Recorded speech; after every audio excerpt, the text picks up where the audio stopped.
Engadda kana immoo jechuudha kaaffee tokko jala teenyeetuma Daawit Girmaa fa'a kana Dastaan Sarmuu fa'a taanee mootummaa haasofnuuti. Waa'ee mucaasaa dur kiristaana ture. Amma immoo qarshii maaf jedhee amantii isaa jijjiirrate wayiituma kaasnee haasofnuma. Kolfanii dhiisuu didan bakka. Daawit Girmaa tokko silaa hin kolfa miti kiitee kolfii dhiisuu dide. Maa inni ennaan maa inni biddeeniif jedhanii lubbuu fi dhabanii.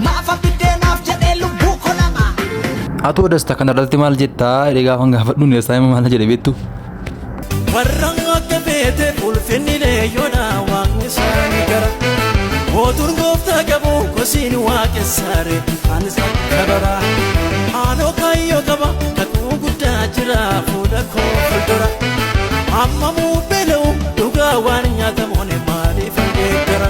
Isaan ogaa asiif asii wal dirqaa fuudhanii waa'ee Yesuus isa isaan maqaasaa jibban kana wal dirqaa fuudhanii geerarsaan jajuu jalqaban egaa anoo taa'ee dhaggeeffachuun jalqabe silaa maal godhu kana booda Dastaan maal jedhee jalqaba beektu.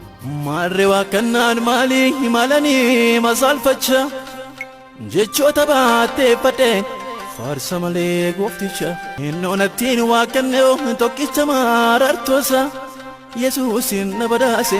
Naaf kenne seenaa boonsoo naaf kenne seenaa boonsaa.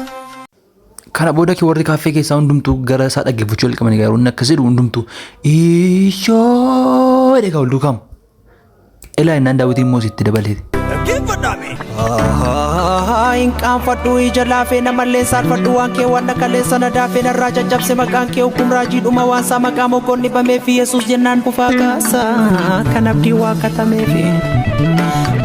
Nabdi wakatame